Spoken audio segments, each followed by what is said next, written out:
Yesu ndio chwani. Kile pacha bashwa lengo. Marali mtatsiro.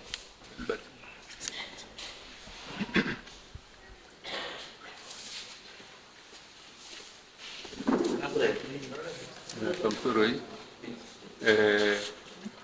mikamoso bendaita tadi gane mapole ora iskira chuma ndilo mikamoso bendaita ndilo zane mapole nishunguru mwana uyu ndamangaira kubasa twabereke wake paka pamwe abereka byarora mukazi wake wakachova kutuze tene achofa kutuze nini kuyo nakamtoa kuti yozwa watola mkazi wako ichokuti nini uli hapa nikadamba mwanzo wakati kichipiri jioni wayangu wavisa wayangu waenda kukura mundu wangu daro ndoga sana nenda kunasa sabuku wangu hii nikata uya uondi wonilo lozaitwa papa mkoma na watola mundu wangu andi zozuka kupiwa kada sita stendi ino hii wakati mundu wako hapa dombo hili unagawa chilizi dombo hili nyere kuma mfumo ndio dombo hili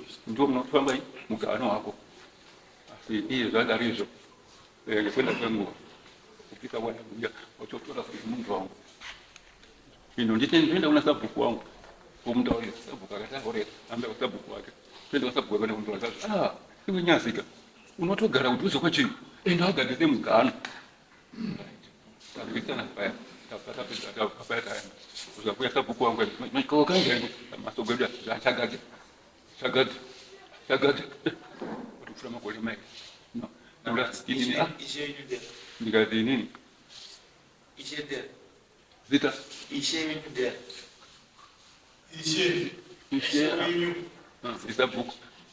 sabuku nyasika ndio zipo mcheze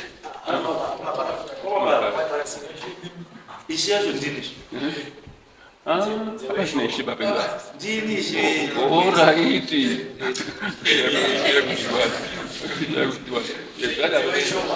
Ngaenda kwa sababu wake.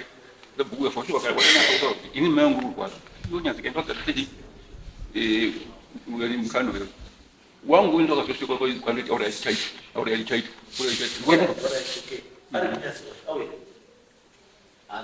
Lakini mungu yani nzuri na yake kazi hapa ndio ndio sababu hapa ndio kwenda be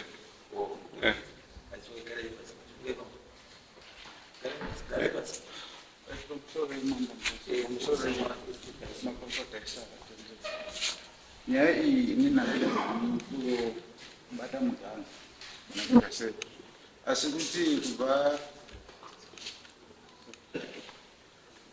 kuba zondatanga kugara ipapo mugano wakaingori ndo payanga ilipo kusvika mai vangu afe 2000 handina chandakachinja kuti yako kuti chandiri kuona ndechekuti inini kune mareserve kwangu kuplot kemita yachiraka maybe yachiraka saka pavakambouya nasabhuku nyazi ndakati sabhuku inini ndinoziva vanhu venyu nemugano wenyu chinongedzai pane mugano wenyu chinongedzai pane mugano wenyu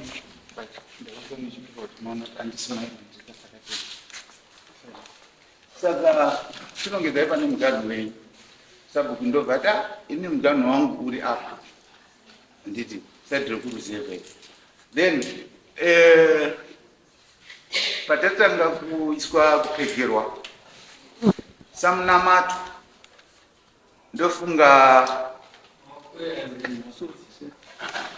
samunamato na sakampira na andichato ndiri kudanisa mutima wangu dzatakangoganurana dacho sinzi kwakuruzevha wakanzi taise suburukai baba samunamato wakabva mukuda bva vaenda makore vavo vaenda hatinombovaona zvekuti pamba pavaigara pacho pakangoita zvakaita makabva pachidziro chakaita papa pandakazotanga kuvaona ndakatanga kuvaona pashoko pavo ndokwavabva kubasa rikanokwangu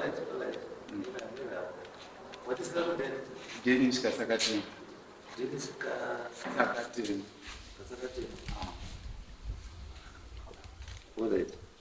Pombo don't first pombo is what on the period. Then she morning zita rakanyorwa kunyora ndakamangarirwa narasiramu. But still nyaya yacho ka ingatopedza nguva because kana iri muisettlement anga resettlement ne-GPS ka ikutoitadza kuti kutangira kuchipera saka itoda lenzi iyoyo itoite yotoda GPS mazwa ere sekuti ishi sambai ndeye lenzi saka welenzi wari kuuya utarisa kuti 3 hectares idzi dzinotangira papi dzichiperera papi then uyu kana akabuda wobva ataurirwa wodzoswa mukati